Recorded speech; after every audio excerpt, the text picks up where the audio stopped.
अस्सलाम वालेकुम। इस आज का ये लीनियर अलजबरा लेक्चर नंबर 7 पे हम लोग सिस्टम ऑफ इक्वेशन को हम किस तरीके से गाज़ एलिमिनेशन मेथड का यूज़ करते हुए सॉल्व करते हैं, जो कि एक बहुत ही इम्पॉर्टेंट एप्लीकेशन है मैट्रिसेस की। तो चलें देखें, हमारे पास है, जैसे हमारे पास ये इक्वेशन लिखी हुई है। पहली equation 1 2 3 up to so on, mean के एन ये हमारे पास इक्वेशन दी हुई हैं। हम ये चाहते हैं कि इसको सॉल्व करें।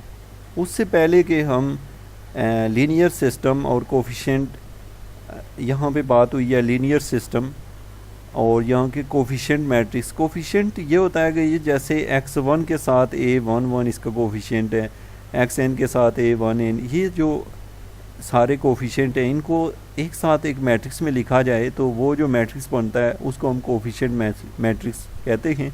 और आर्गुमेंटेड मैट्रिक्स की बात हमने लेक्चर 1 में की थी, जिसमें कोफिशिएंट मैट्रिक्स के साथ साथ हम लोग राइट हैंड साइड पे b1 b2 और bm वगैरह की वैल्यू भी लिखते हैं। अब हमारे पास है, उसको मैट्रिक्स फॉर्म में लिखते हैं, जो कि हम नीचे एग्जांपल्स में इसको देखेंगे। अब हम आते हैं यहाँ पे, हमारे पास है दो तरह के सिस्टम ऑफ इक्वेशन होती हैं। एक को हम होमोजीनियस कहते हैं और एक को हम नॉन होमोजीनियस कहते हैं। अगर हमारे पास ये जो b1 b2 bm वाली टर्म्स हैं ये ज़ीरो ना हों तो इनको हम नॉन होमोजीनियस बोलते हैं, और अगर b1 b2 और bm ज़ीरो हों तो इसको हम होमोजीनियस कहते हैं।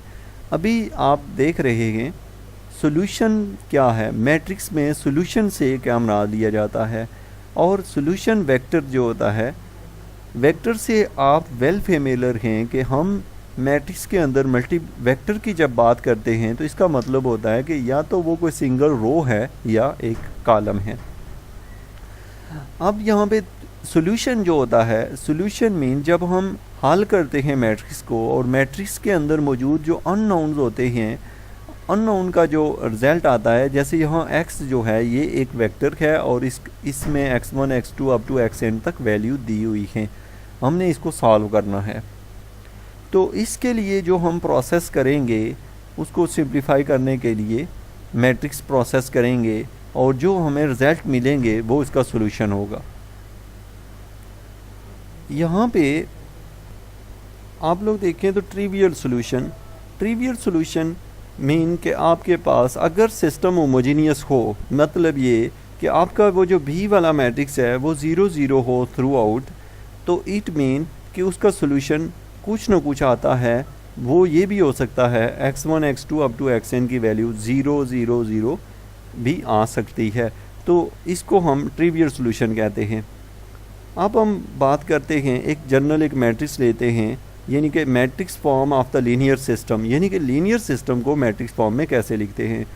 यहाँ से हमारे पास जो दिया हुआ क्वेश्चन है इसमें a11 और ये जो है इसको हमने यहाँ लिख लिया a11 a12 यहाँ से लेके, और ये जो x1 x2 वगैरह है इसको इस तरह लिख लेंगे, और जो राइट हैंड साइड पे b1 bm है इसको हम यूँ लिख लेंगे। लिखने के बाद ये जो मैट्रिक्स बना है इसको हमने नाम दिया है, यहाँ पे हम अभी इसको नाम दे रहे हैं matrix form of the linear system. हमने इक्वेशंस जो थी उनको मैट्रिक्स फॉर्म में लिख लिया। अब आप लोग देख रहे हैं कि ये ए मैट्रिक्स है जो कि कोफिशिएंट मैट्रिक्स है, खाली कोफिशिएंट इसके अंदर के हैं, और ये जो है ये आर्गुमेंटेड मैट्रिक्स है जिसके अंदर कोफिशिएंट के साथ साथ राइट हैंड साइड पे लिखी हुई वैल्यू भी मौजूद है। इसको हम आर्गुमेंटेड मैट्रिक्स पढ़ते हैं, और इसको लिखने के लिए हम ए के ऊपर ये साइन डालते हैं।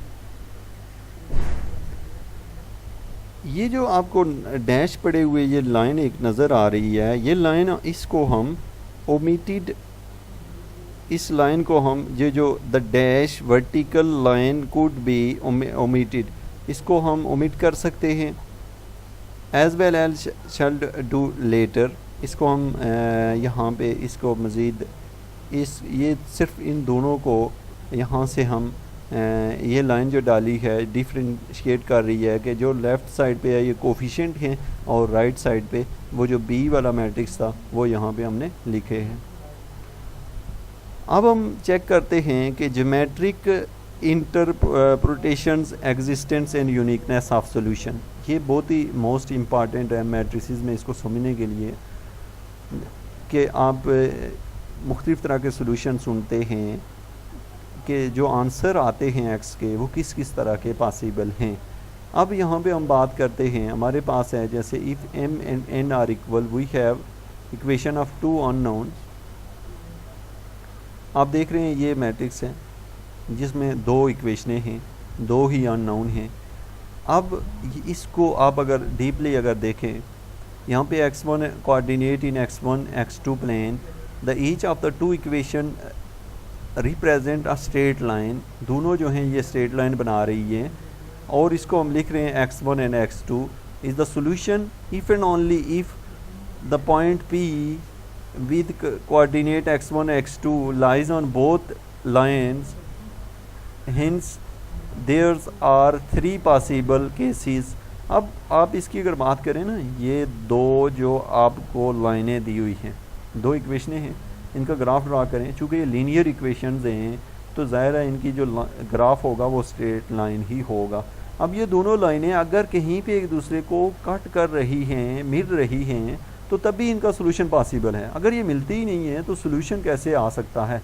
और दूसरी बात कि सोल्यूशन कितनी तरह से हो सकता है पॉसिबल सोल्यूशन, तो वो हैं ए बी और सी इसके मेथड। अब हम आते हैं कि क्या ए बी सी में ये है one solution if an line intersect, इसका एक सोल्यूशन आएगा अगर लाइन इंटरसेक्ट करती हैं तो। Number two infinitely many solution if the line जो है वो एक दूसरे से कंसाइड कर रही है। पहली जो लाइनें थी वो इंटरसेक्ट करें तो एक सोल्यूशन आता है, कंसाइड करें तो इनफाइनाइट मैनी, और नो सोल्यूशन आता है लाइन अगर पैरेलल हो। वहीं देखते हैं कि इनको हम इस फिगर में देखते हैं फिगर 158 में कि इससे वो क्या मीनिंग ले रहा है। आप देख रहे हैं यहाँ पे हमारे पास ये पी पॉइंट है, ये पी पॉइंट आपस में ये मैच कर रहा है, मिल रहा है, तो इसका जो यूनिक सोल्यूशन है वो हमें मिल रहा है। बी केस में आप देखें तो ये दोनों लाइनें हैं और ये हमें पैरेलल ही दिखाई दे रही हैं, और सी केस में लाइनों की ये सिचुएशन है।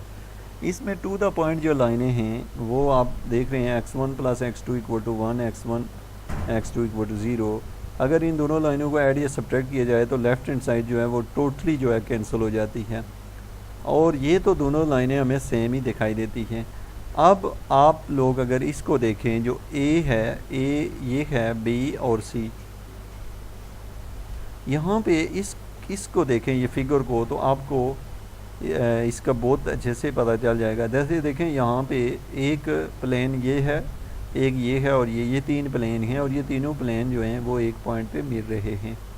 ये हमें यूनिक सॉल्यूशन देंगे। इसी तरीके से ये जो है ये भी हमें यूनिक सॉल्यूशन देगा, ये भी यूनिक सॉल्यूशन। लेकिन ये जो है ये तीनों जो हैं एक दूसरे से कहीं भी इनफाइनाइट मैनी सॉल्यूशन पॉसिबल हैं इसके। और फिर हमारे पास ये देखें इनमें थोड़ा गैप है, और यहाँ पे इसको देखें आप, तो ये आपस में यूँ मिल रहा है, एक जगह ये बनी है, एक ये बनी है, एक ये है, तो ये हमें नो सॉल्यूशन दे रहा है। अभी आप इसको समझें तो यहाँ पे देखें one solution for the line intersect अगर कर रही है, इनफाइनाइट मैनी सॉल्यूशन है अगर वो कंसाइड कर रही है, और नो सॉल्यूशन है इफ़ द लाइन अगर पैरेलल हैं। तो यहाँ पे आप इसको देख सकते हैं फिगर में। इसको हम मज़ीद ब्रीफ भी करेंगे इसकी कुछ एग्जांपल के साथ। तो जब हम इसके सॉल्यूशन आएंगे तो एक एक चीज़ को हम इनको चेक भी करेंगे, उससे आपको ये बेहतर तरीके से समझ भी आ जाएगा। Thank you very much for watching education for all.